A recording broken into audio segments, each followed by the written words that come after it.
Jeshi la Polisi mkoa wa Tanga kwa kipindi cha mwezi Januari 2026 limefanikiwa kwa kiwango kikubwa kuzuia na kutanzua uhalifu kwa kuhakikisha linaendelea kulinda raia na mali zao. Katika kipindi hichi, Jeshi la Polisi mkoa wa Tanga limefanikiwa kukamata watuhumiwa 55, kati yao 9 walishiriki katika unyang'anyi wa kutumia silaha za jadi, mapanga na kuiba pikipiki katika tukio hilo.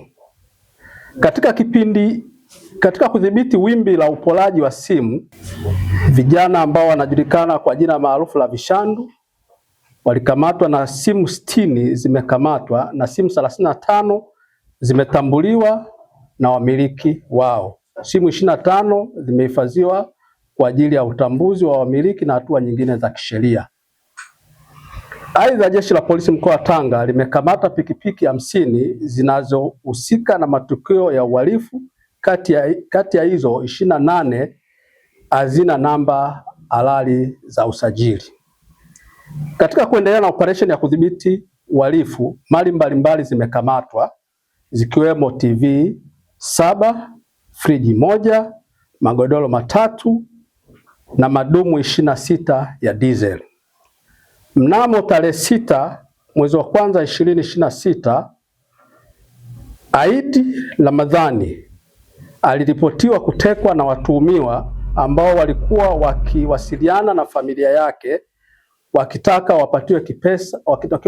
wapatiwe pesa kiasi cha shilingi milioni 14.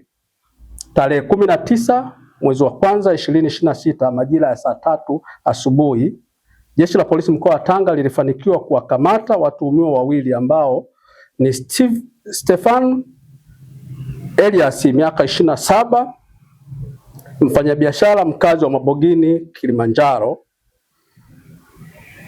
na Moses Joseph alimaarufu Kisoko miaka 26, Mfipa mkazi wa Tanga, ambao walikuwa wakimshikilia madhula visivyo halali. Watuhumiwa hao wamefikishwa wilaya ya Ndeni kwa ajili ya hatua zaidi za kisheria.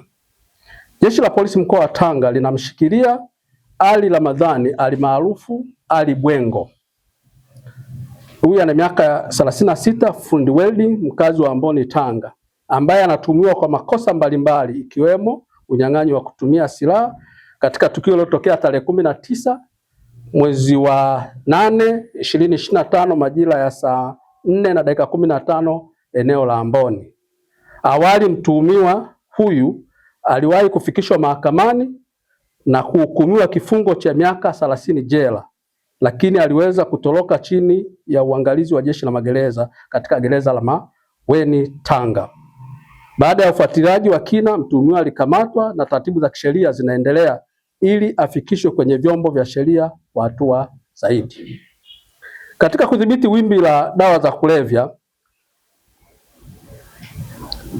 mkoani hapa, jumla ya kilo 104 za mirungi zimekamatwa na kilo 26.6 za bangi zimekamatwa.